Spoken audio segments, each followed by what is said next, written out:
Directions. Left. Left. This way. Yes. That is There we go. a good friend of mine, and of not only a friend to a channel, but a mainstay in the California convention scene. The one, the only karaoke funny man himself, Lemar. What it is, CWF Network.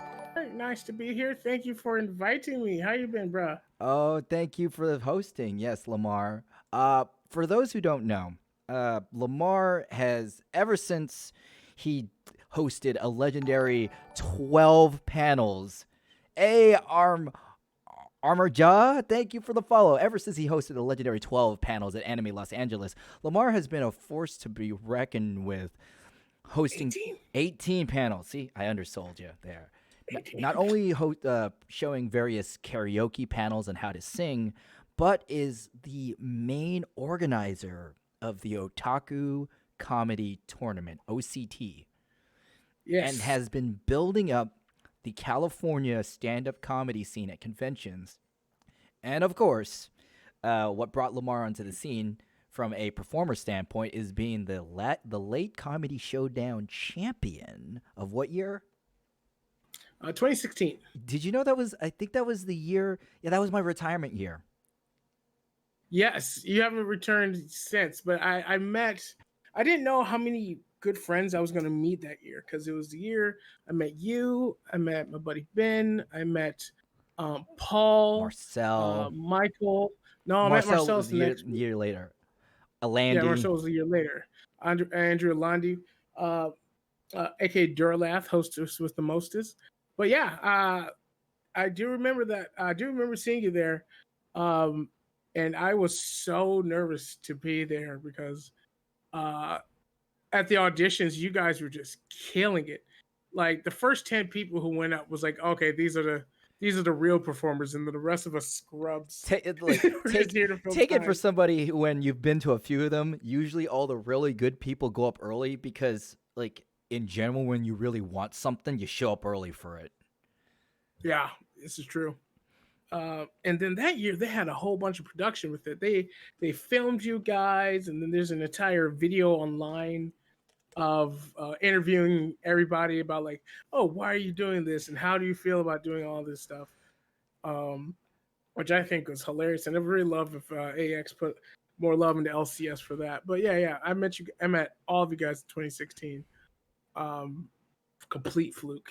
It's a complete fluke, but some people might be asking, why is there a intro to stand-up comedy panel for on the CWF page? And I'll tell you, before I did CWF, I really found my voice and confidence as a performer through the nerd stand-up comedy scene. I was actually they called it Last Comic Standing, the Last Comic Standing champion of 2009.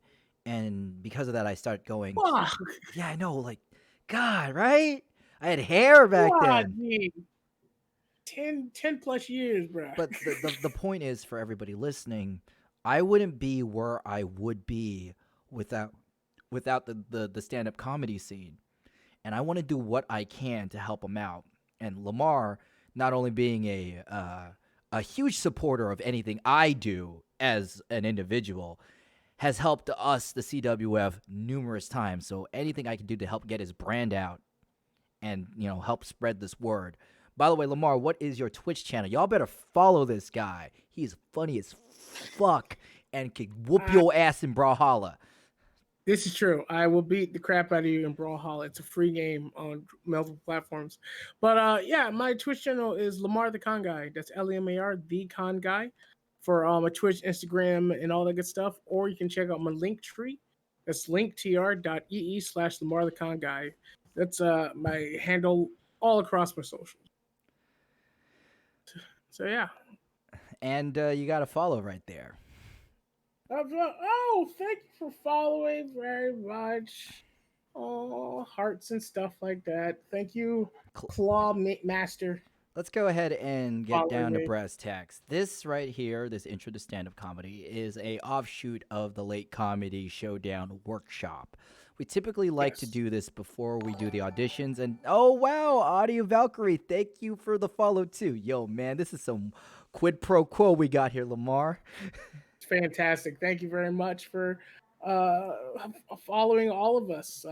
Yes. Oh, I know who Audio Valkyrie is, and so do you. Mm. So let them But tell this is an offshoot of the Late Comedy Showdown workshop. A while back, we us. decided to do the workshop before the auditions because a lot of people in the auditions were making really, really bad elementary mistakes. And if you're gonna lose, you should lose because you ain't good enough, not because you ain't talking into the mic or. Right. A lot of it's those small details in between that you just don't know if you haven't been in the circuits, which is a weird thing to say about stand-up comedy and cons, but yeah, it just kind of helps you get your footing and everything. So the purpose of this panel is to just teach people the very basics of not only stand up comedy but humor as well, because there's a lot of stuff. Oh hey, techno Viking, yes yes, I think I remember. All right, now I know who you are. There's a lot of Yep. little nuances that fly over your head with a joke, because a lot of times when we analyze comedy, we look at, oh man, they said this funny, but with how they say it, the way they say it, how long it takes them Hmm. to say it, that stuff totally flies by you without on first pass. And one of the beautiful things about comedy is that there's no one right way to do it. Absolutely And not. Lamar and Uh, I have very different styles to comedy, but Vastly different vastly different styles. styles. Lamar is definitely more of hey, thank you, starter face for the follow. Lamar is definitely instinctual, more Uh, instinctual by the gut. Um, yep. I'm a little bit more Uh, methodical and planning. Funny enough, that was like my biggest comment was I gotta learn how to be more instinctual and like, hey Lamar, and Lamar's number one is like Lamar, write your shit down, I gotta rubber shit write down. your shit down. So what I so one of the this is why I tell everybody like the main reason why I love doing this workshop and stuff like that is to just get people to try it, because so everyone's so afraid because it's a very exposed way of performing. You are on the spotlight. The sound is on you. There's nothing happening in the background. There's no movement. It's not like doing a monologue in a scene where you have other people you're referring to. You are by yourself presenting a story by yourself, and it can be quite daunting. But if you just start talking and start having fun with it, it will come to you.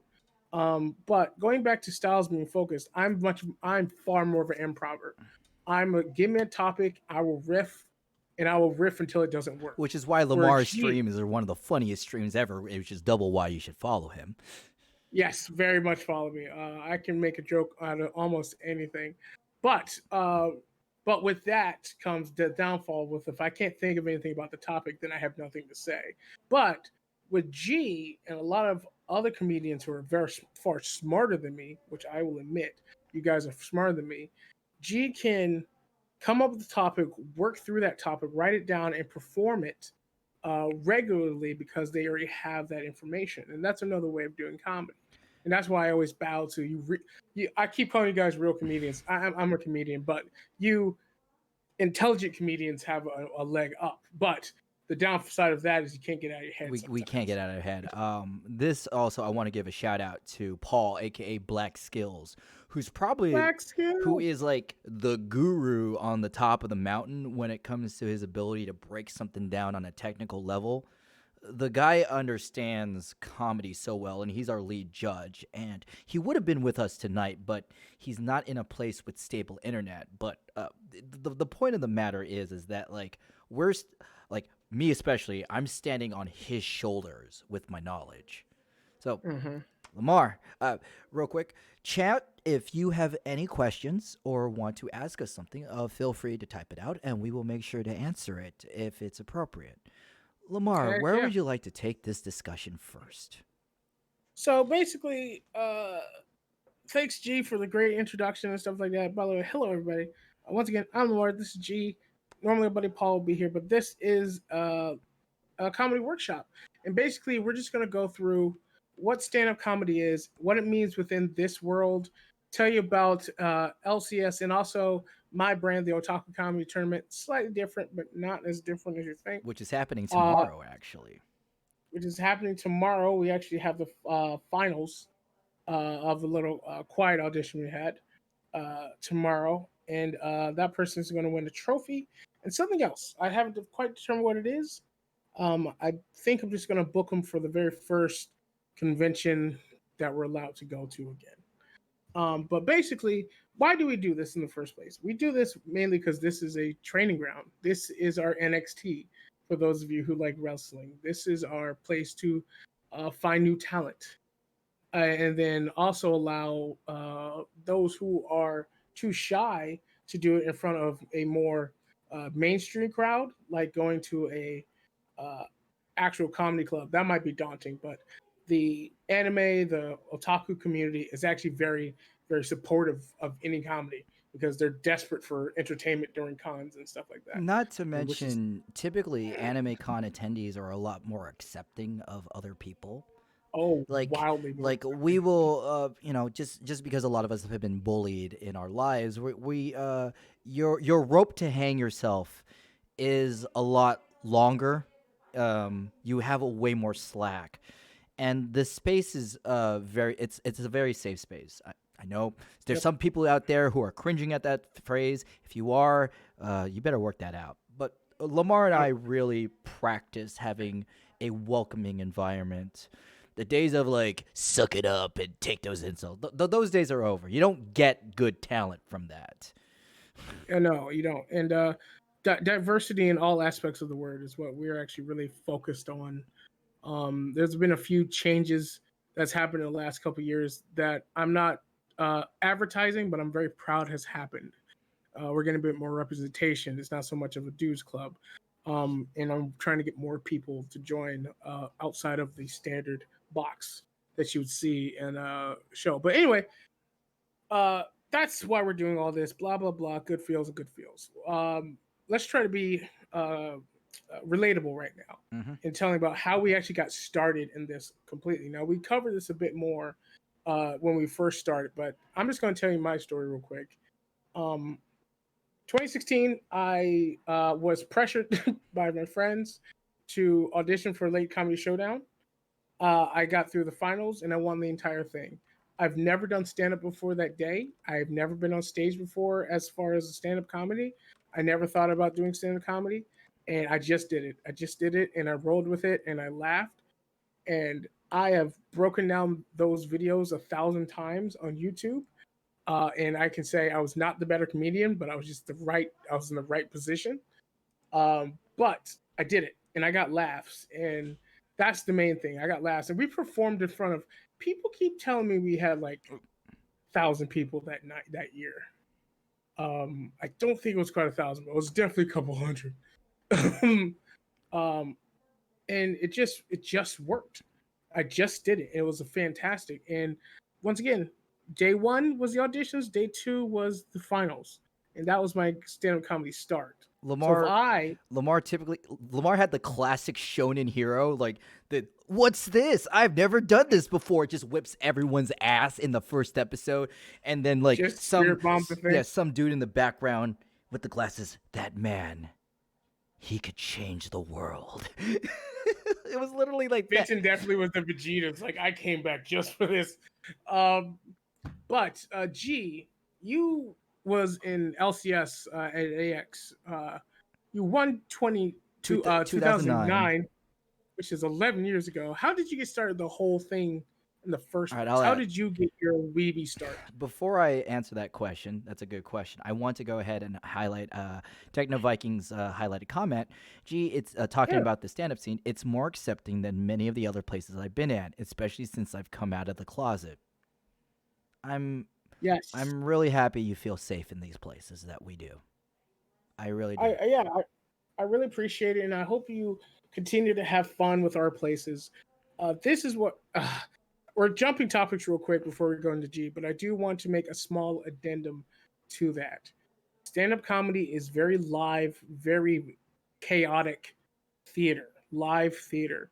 And sometimes the comics will say stuff off color, and sometimes it was you can be off color and you can be offensive and that can be funny, but you really have to know what you're doing. And Caitlin, sometimes they don't. we have a friend Caitlin. She won a few years, and she was like she had the perfect advice. Like you could do offensive humor, but you have to be fucking good. And You have to be good. a lot of people who do try to do it in the auditions aren't good. Nope. And sometimes you crash and burn. Sometimes it just happens. But I'm just saying that in that please come knowing that we're trying to make a safe environment, but comedy is a volatile and chaotic world. So sometimes an off color joke will happen. We'll apologize if it's too bad. We'll stop somebody if it's way too bad. We will do that. But just letting you guys Yeah, we adjust your yeah, expectations. we can only that's because it's humans. We can only protect so many things, and if we try to like crack down on it too hard, we lose that spontaneity of what makes comedy comedy. Uh, Right. let's go to Lamar's question. I got my start. I actually got my start in the Fanime Comedy Club for at least 3 years. Fanime had a stand up comedy club, and Wow. Anime's been going on that long yeah, too. the Fanime Stand Up Comedies Club is it's kind of like a mainstay of the con, and I was doing it for like 2 years. I remember that the idea hit my head, and I did everything. I did the newbie comedian thing where you're just writing out jokes and you just have notepads of jokes and bits Mm-hmm. and you're testing them with your friends. And I tried it in front of my anime club in college, and I heard about LCS in 2009 because I wanted to go do AX Idol. AX Idol was Right. the big Bang Zoom audition to be a voice actor. Oh, they need to bring that back. Uh, but fun fact, I was the last finalist of that one. Good job. But I didn't get into AX Idol, but then that night I auditioned for the late comedy show, and the best way to describe my feeling was like it's an action anime or a high school, and I'm the nerdy kid walking down the halls, and you see like fist fights and stuff. Not that people were beating each other up, but the old LCS was a lot more raw. Gritty. Yeah, it was gritty. Yeah. Crowd was just yelling like tits. Just people's filters were not on. The host Masa and Gary were definitely a lot more like lackadaisy, like, "Hey, wow, that Right. sucked." They would do that to their friends, and I felt like a small fish in a big pond. Mm-hmm. So I come in, and I do my stuff, and I think what really helped me was that I was practiced, and I carried the old vibe I had was very Jerry Seinfeld ish, or it was just that classic comedian set up punchline, clean cut vibe, and it took me, and I won my first year. In fact, a lot of people win LCS their first year Because you're new. because You're brand you're new. new. Because there's so many returners in Not LCS. to be fair, not many people do try to mess with me, but I'm not. But I've not had to come to others' as defense as much. Yeah, LCS hasn't had that many issues the years that I've been there, as far as someone being overly offensive or saying something off color.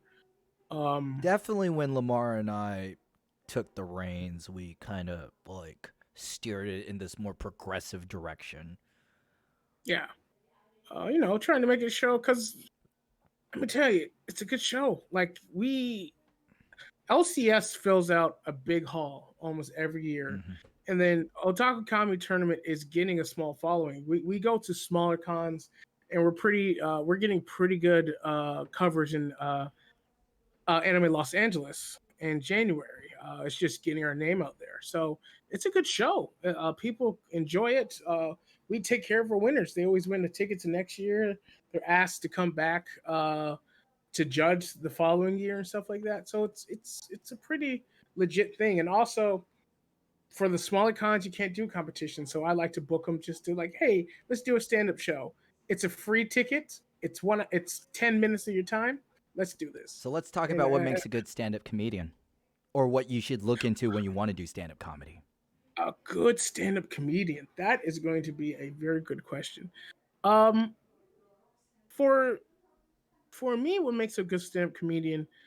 I'm very simple. There's a lot of comedians who have thoughts, feelings, Theory. theories, stuff like that. My job is to make you laugh and make sure that you leave happier than you came in. And if I can do that, that's what I'll do. And it doesn't really matter how I do that. That's how. That's what I want to do. So I will tell whatever joke needs to happen to make as many people laugh. That's why I don't have much of a filter, but my core is the core of me is a good person, so my non-filter is not that bad. um, Yeah, but there's some the people. worst thing Lemar says is like, "I'm big." That's Yeah, a lot of deprecating stuff.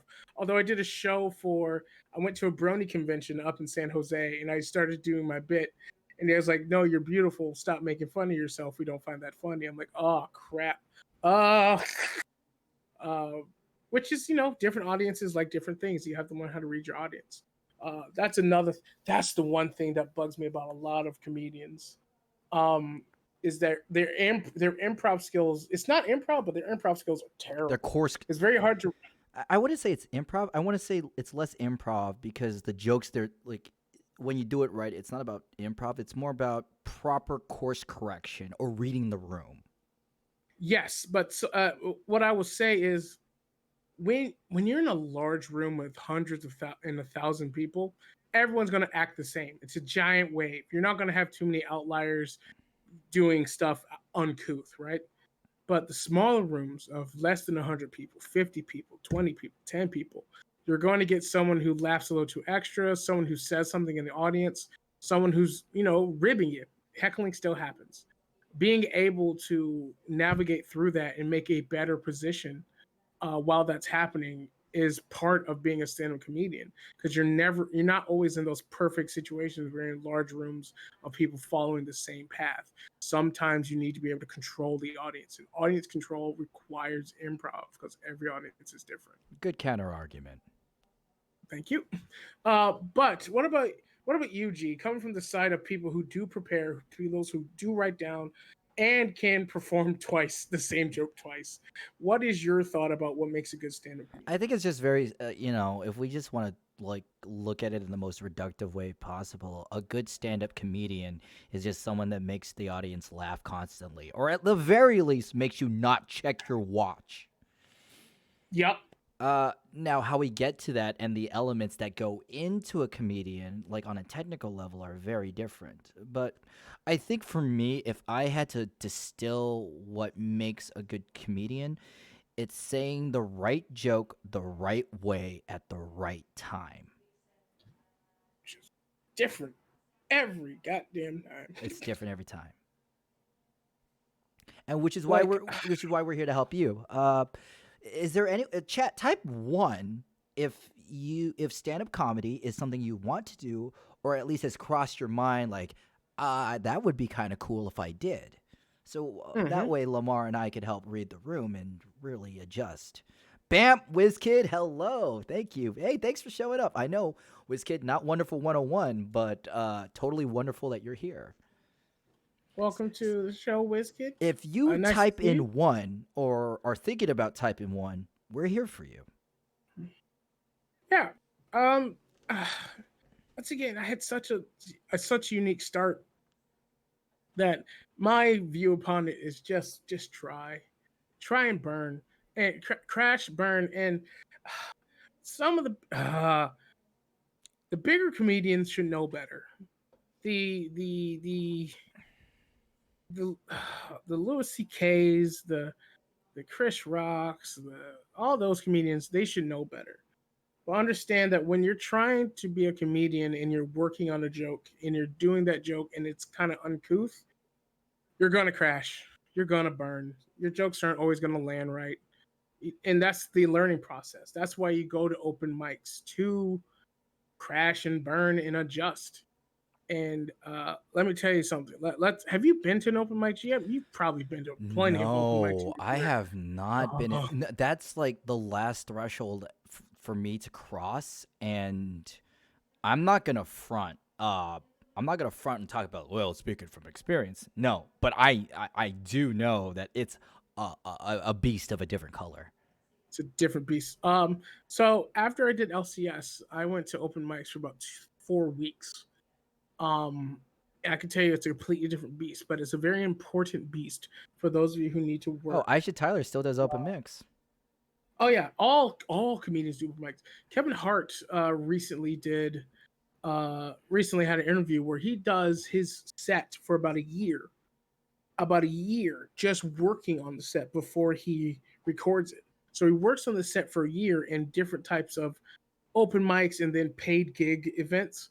Then he performs that as is for about 4 months. Then he records it. Then he has a special. And so, yeah, you still even all comedians do it. Heck, Dave Chappelle does it. I actually performed at the Laugh Factory 1 year, but 1 year I was supposed to perform the week before, but Dave Chappelle decided to take it over to work on his new special, and they pushed us back, rightfully so. To be honest, let's be honest.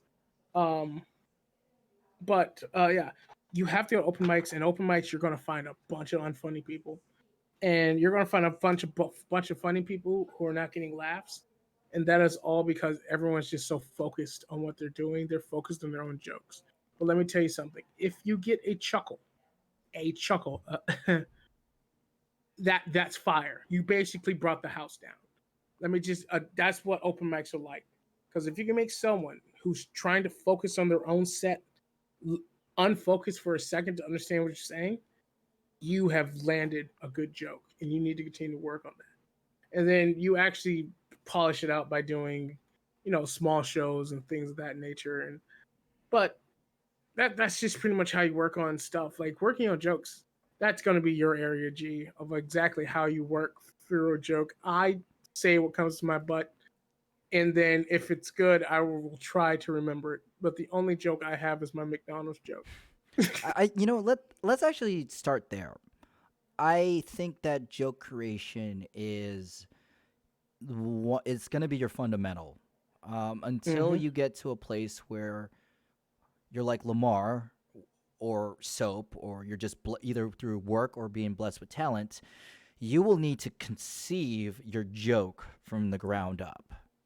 Uh, the first thing I will say about making jokes, this is my rule one: only joke about shit you know. That's a good rule. That only joke about shit you know. Okay, fucking write that down, people, because we've seen this so many times at the LCS auditions. Oh man, I don't know anything about it. Series blank, but it's really stupid. I mean, you're,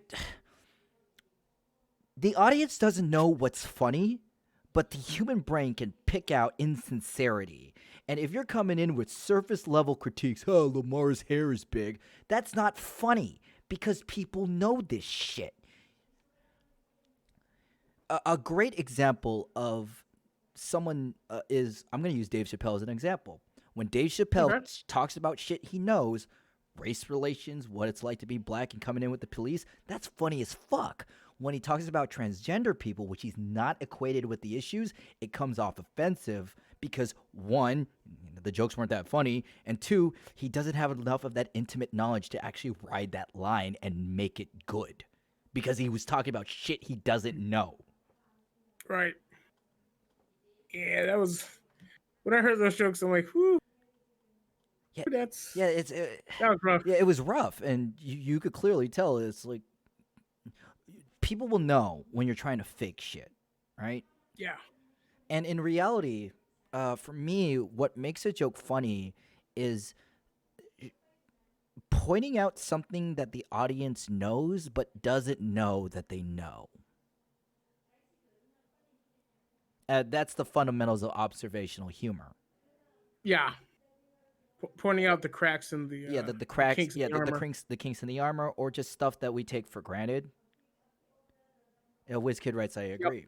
Uh, I think that's very important, and that's just really you want to use as much of your own lived experience as possible because everybody, we all do not see the world the same. Nope. We don't. And I think and there's inherent comedy in it because of how you perceive things or how you see things or just stuff that you can notice. There is potential in comedy because now you're pointing out something. Uh, See, if I make trans jokes, I can, but that's because I live that shit. Yeah, that's the thing, Audio Valkyrie. That's your life. Like uh, I have made jokes where black people, gay people, and trans people are actually not trans people, black people and gay people are at the center of the punchline. But the joke isn't about them; it's about my relationship to them and the issue, Yep. and that's why it's funny because it's less about ha ha that person gay and more like it's you're laughing at me. You're laughing at me trying to figure out this stuff. Mm-hmm. So Uh, that's I what I like can't to I start. can't yeah I can't add any more of that. What was the core question? Joke creation. We were talking about joke creation. Joke creation. Okay, so for me, my job is to point out the ridiculousness of a situation. My job, or to circumvent expectations. Those are pretty much the two things I do. This is classic I comedy, by the way, is to defy yeah, I expectations. I either say I had one of my first LCS jokes is like Goku's redneck brother, and it's like, oh yeah, his brother is kind of rednecky, isn't he? Because he's a kind of a big, stocky, weird sounding hick from space, and I got a big laugh. Or I'll say a purple elephant, and it's like elephants aren't purple. That's circumventing expectations. Um, those are two horrible situations. Those are two horrible jokes with no context, but that's pretty much the idea of it. And so someone tells me a topic, and I'll just riff until they say something ridiculous. Until I say something ridiculous, and I'll just keep going, going, going. My biggest issue is I don't know when to stop telling the joke until it's far too late. I will keep going until I've milked that cow dead. But that's all I do. Finding the connections between two different things and making sure you just flip those up like a something that might be poignant. George Carlin made jokes about sexual assault. He made the perp the butt of the joke. Yes, George Carlin. George Carlin was his last special was a little iffy for me, but the rest of it was fantastic with George. I know this comedian is problematic. I know he's still being problematic, but I do like to bring up the fair fact that Louis C.K. did say the N word multiple times in the special and got in no trouble for it because he made the joke about it being more of an adjective than the noun of the N word. Another good Uh, example is how nobody really thinks bad about Robert Downey Jr. doing blackface because he was the butt right. of the joke. Yes, the Sean Lazarus, I believe his Yeah, name, Sean Lazarus, Lazarus. Maybe. Tropic Thunder. Uh, yeah. So he was playing a dude disguised as a dude playing another dude. That's exactly what he was doing. And so that's the character he was playing was being offensive, not Robert Downey Jr. And so that's the funny. He got, you know what was funny? Tropic Thunder. A quick little story. The studios was prepared for Robert Downey to get the hammer thrown at him for it, but they got nothing about that. You, Very little to nothing. They got everything over Simple Jack. All the complaints came over Simple Jack. wow. You know what? One of the reasons Yeah. why Downey didn't get a lot of heat, like one, the Mm. framing of the character, and two, there was an actual black guy there going like, "You're stupid. This is wrong." which Yep. helps. It helps frame it. It helps frame the humor. Yep. Uh, All important. Chat. Uh, since we're still on the subject of joke creation, type 1 if you know about the rule of 3. This is very classic. Oh, This is very classic. The rule of 3. Like, Lemar. some of these things are just in it's. G last year proved that he reads everything about this stuff because there is so many inherent things in the human psyche, especially in English speakers, that the rule of 3 just works. And you've gotten the rule of 3 etched in us in just watching early cartoons. Yeah, Um, the rule of 3. but For those who don't know, is especially in comedy, a lot of good, like, the funniest jokes come in sets of 3. I'll give you an example. Guy knock on the door, guy opens it, pie in the face. Guy mhm. pie victim wipes it up, knock on the door, he opens, pie in the face. Knock on the door, the guy opens it, expecting a pie, he covers his face, foot comes and kicks him in the balls. See, I don't even have that. Like, you don't even see it. That's funny. It's funny because Circumventing it expectations. circumvents the expectations that follow the rule of 3. The reason why the rule of 3 is funny because it usually takes about 2 incidents of a pattern for the human brain to recognize as a pattern, and then here comes the third one: is subvert it. Do it more than 2 times, and it just seems like a repeat. Do it on the second time, and you can't see the pattern. Yep.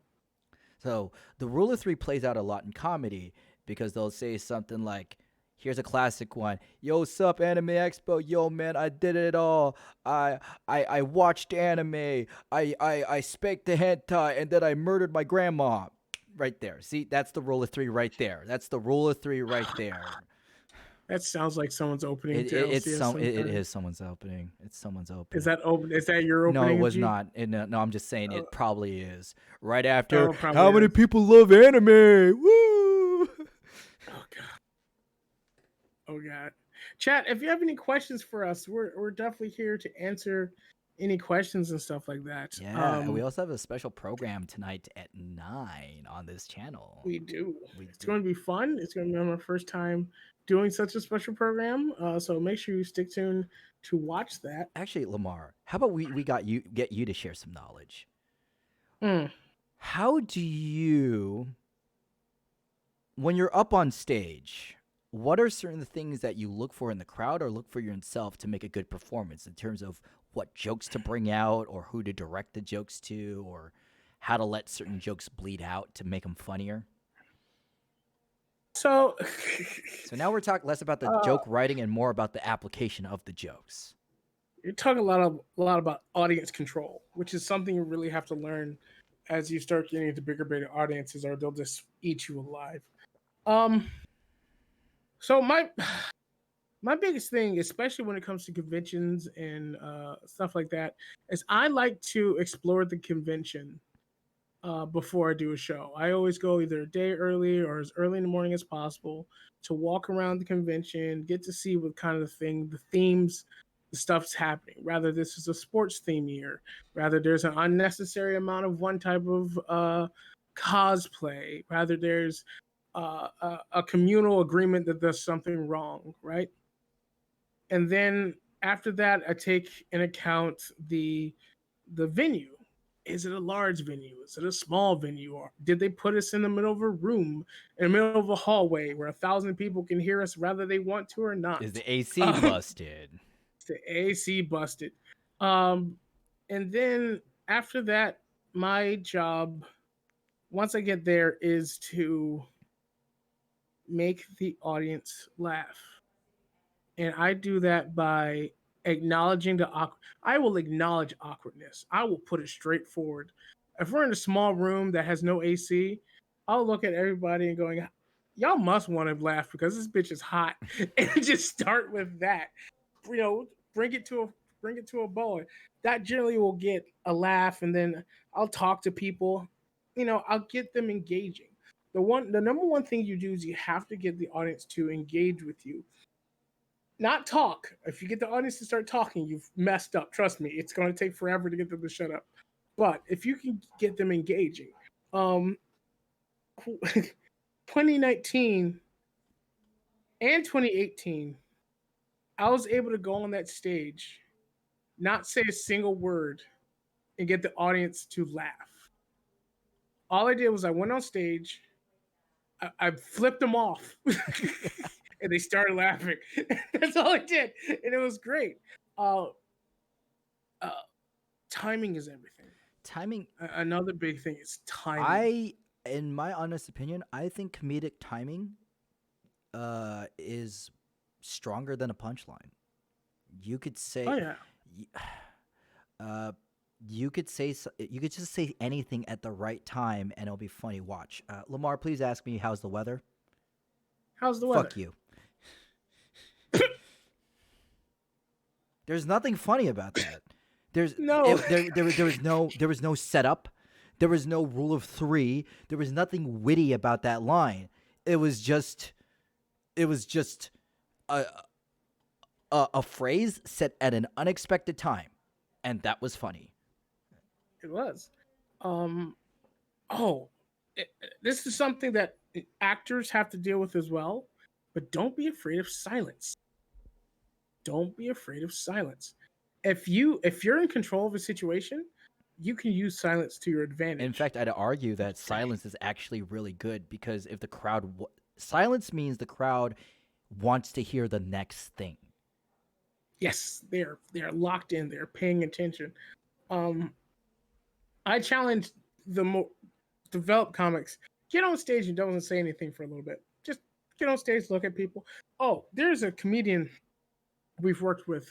His name's Tatenda Mbuzi. Tatenda Mbuzi. Now that he's a character.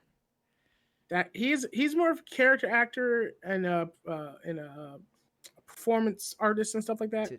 But his stand up, he started a stand up bit. He had 10 minutes. In the first 5 minutes was just him making looking at people really intently, like mumbling nonsensical shit. Isn't Tatenda like his gimmick is that he plays like a Nigerian immigrant or some.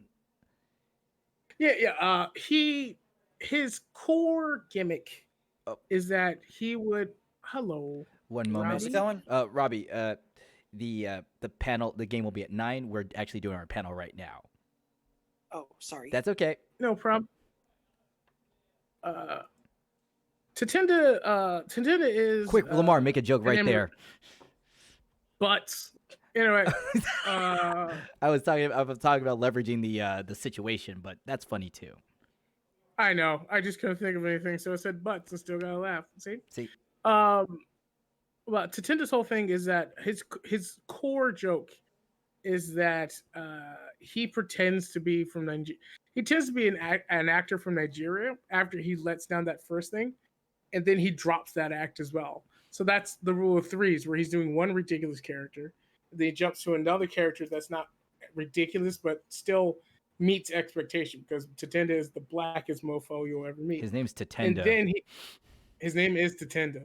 But then he just talks like this is fucked up, like a regular person, with a bit more of a British twang to it, which is just his voice. His voice is just a standardized voice, but instead of his overdone African dialect, I guess is what we'll call it. But I wanted to point out that his first 5 minutes, he's almost silent. It's almost silent, and it always gets that nervous laughter, and it's great to see an audience just being played with so beautifully, and him saying virtually nothing the entire time. I loved it so much when I first saw it. Unfortunately, it didn't win, but he definitely did belong on the stage that year. Lamar is a big fan of audience control. Oh yeah. Oh yeah. Get to if you man, do you know how if you have audience control, you don't need jokes. All you need to do is continue to keep them engaged. You could probably read a book as long as you go, twinkle, twinkle, little star.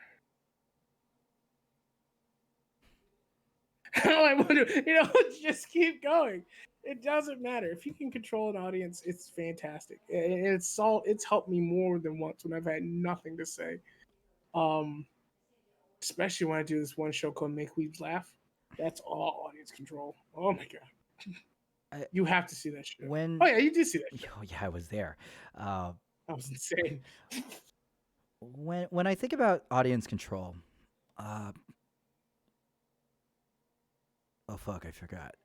Wait, I had it. I had the point. You got this. I I believe in got you. it. I got it. Right.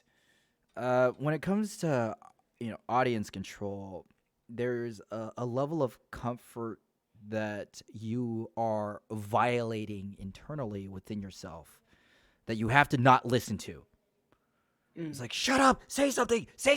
Ah! That voice that when it says this is too long, don't like this pause is too long, is usually wrong.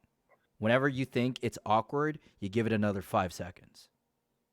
That is a very loud voice. I want to warn everybody that it's taking forever. You're not speaking too long. That is a very loud voice. So if you have to learn to fight that. Um, I even lose to that voice every once in a while. I'll speak so fast because I think when I'm not speaking, it's too long, which is not. When you hear playback, it's like you're just spewing a mile a minute. It is, and I think that's actually that's a very good point. There is such thing as too many jokes. Oh yeah, oh yeah. There You is should. where you just say too much stuff and your audience gets tired or we can't hear the punchline. Yes, honey, Joan Rivers. Joan Rivers, I felt tired watching her. I watched one of her specials. We were in line at Knott's Berry Farm. It was a 1 hour special, and it's just constant jokes. And when she's not doing it, it's It's just that, and I'm just like, calm down, woman. Slow down. Slow your goddamn roll. After a while, you just gotta stop listening to Joan. You just gotta breathe. She'll kill you. I love I love Joan Rivers when she was doing stand up comedy. I think rest. I don't think so. I don't know. What I will say is that take a lesson from sitcom comedy. Make sure you understand that everyone stops when the laughter is happening, so that the people can hear what happens next. So after you've hit a punchline and the people are laughing, take a breather, breathe for a second, and then move on. Now, some people, a mistake they'll say is, "Oh, I kept talking because I wanted to get to my next joke." No, don't. In fact, if you run out of time, that's one joke less you've used. Now you can put it in your pocket and then take it somewhere else. One thing I will tell about people who want to compete for LCS and OCT, we generally give you, depending on how much time it is, it's generally between 6 to 8 minutes, roughly in that ballpark. That doesn't mean you have to perform for 6 to 8 minutes. If you have 4 really good minutes of comedy, stop at 4. You Andrew don't have to. Andrew Landy always said he would always give us the time limit. He'd say 7, 8, 10, but then he would immediately go and say, "You don't have to use all 10. Leave." Oh, please don't use all Like 10. leave. Because you'll find a lot of comedians where they'll start hot and they're really good, but then when they keep going, it just if you end weaker than you started, it makes the routine suffer as a whole. Now, Yes. some people can go on forever. Marcel can keep Marcel's a marathon man. He could do it. Mm-hmm. Marcellus is you guys will meet Marcellus as we go on, as we do more conventions, hopefully 2021, if 21. not 2022. Crossing your fingers. Um Marcellus is in the position where he needs to move on. There's a point with all this, even what we're talking, that you need, if you're starting to kick ass and all this stuff, please move on. Please go into the big leagues. Actually try to get a job in this shit. Marcellus needs to move on. And it's one of the reasons why I stopped. It's just because like the drive to go to that next stage isn't there, and I already had my victory. So, like, what right do I have to take it from somebody else who could earn it? Right. Right. And every year when there's a new winner, you get a new friend, and then they try, and then they spread it out. They spread the word. And it just helps us all over. Uh, when there's new bodies and new blood performing and stuff like that. Uh, so we're reaching the end of our time, but I think one of the interesting paradoxes about stand up is it's hard to get into, but it's easy as fuck to start. Yes. But the easiest Yes, step it is is. the hardest step, which is do it. Get on stage. Get on stage. You want to start stand up comedian? This is what it is. Most places that you start off will give you 3 minutes. That's about 4 to 6 jokes. 4 to 6 pretty good, quick punchline jokes. 3 minutes. Get up. Perform. There's going to be something that you're going to have. It's called bombing. You'll know what bombing is because you'll feel as if your stomach is trying to go shoot out your ass. um, you're going to have to learn how to deal with that pain because that is a deep pain the first time you bomb. And the second, Um, and the third. and the second, and the 15th. And you have to keep going. But once you've learned that pain, once you've learned how to deal with it, then the world's your oyster. Then you can just keep moving on. Then it'll roll off the shoulders. It's like fighting. The first time you get punched, you don't want to get punched again, but you have to give it up. You have to get up. You have to do it again.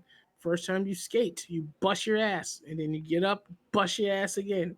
Everything you want to do, you're going to fail terribly when you first start.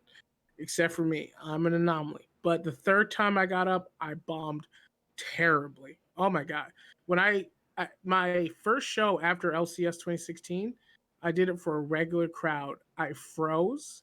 I had nothing to say. It was a spotlight situation. It was a paid show. I bombed. I bombed so hard, and it sucked. But look at me, still doing shit, still producing shit, still doing as much as I can, and that's what you have to do. That's just life. It's life. You're gonna fail But when you first start. I also encourage people to do it either in open mix when we have them or conventions when we have them, just mainly because learning stand up comedy is to learn life. Like you learn about yourself, you learn about how you see things, and ultimately a show is not people look at a show like a final boss, when in reality it's more of a performance test. You're never going to be done with a joke. A set will never be completed because it's a work of art and it's a craft. Paul said it the best. He will perform at shows constantly to time out whether to do a 2 second pause, to add in maybe an extra to a sentence. And this sounds like small pedantic shit, but it's wonders. It is wonders. A recorded Netflix special or like recorded show, those words and pauses have been hand selected by the comedians through hours of careful deliberation and constant honing. Nothing that has been recorded has been done, except for maybe the Ken Jong. But nothing that was recorded on Netflix has been less than maybe 100 times. Saying those jokes maybe 100 Like the times shit that Lemar and I go, we're minimum. like, hey, let's try this out. That never does it. And the fact that those comedians can make it sound like they're spinning off at the top of the head shows how freaking good they are. Try to get the big bucks, Or bucks and and we get free tickets. Yes, but working on that. Working on that. we are reaching our time. Just a small. Oh, let's go ahead and let's answer this question. And before we start, just a small question: I have a couple of cosplays and I'm looking for themes for them because I want to do a CWA thing sometime. Alucard, I already have an idea. Winter Soldier still needs some ideas. Wait, what's the question? Are you looking for what to do? I was talking. Okay, here's the thing. Okay, in fact, I'll even tie this in because I don't want it just to focus on CWF. Whenever people ask me, should I do this for CWF or should I say this because it's funny? The answer is I'll tell you this, and I'll even get in real close to the microphone, the camera for this. You do something and choose something not because you think it's going to be successful, but because you think it's going to be fun. Pick what's most enjoyable. Because if you're going to be having fun, we'll have fun too. That's it. That's pretty much it. I can tell you that's legit. If you want to be Alucard, be Alucard. If you want to be Winter Soldier, be Winter Soldier. If you want to be Alu Soldier, be Alu Soldier. You want to be booty shorts, thighs frozen soldier? Do that. If you commit, I think next commit to the bit with no self doubt. Well, WizKid, here's the thing. It's okay to have self doubt. Self doubt is okay. It's when you act on the self doubt is when it's a problem. it's not facing it without fear. Braving it is doing it because still it's doing it with fear, but you still have to do it. 1 year I'm gonna do G. I'm gonna present. I'm gonna do CWF as G. Shit. Well, everybody, thank you for coming. Thank you, Lemar. I hope you all learn some things. Do yourself a favor. Do him a favor, but more importantly, do yourself a favor and follow Lemar on Twitch. That is Lemar the Con Guy. I'll type it up in chat. LEMARTHECONGUY. I made some typos. Lemar the Con Guy. There he is. Find his page, give him a follow. Do that at the very least because Lamar's time. He is a very in-demand man, and he is giving it to you online for free. But also, he does hilarious karaoke streams, Red Dead scenes, and if you just want to learn more about Brawlhalla, he'll teach you. He'll teach you.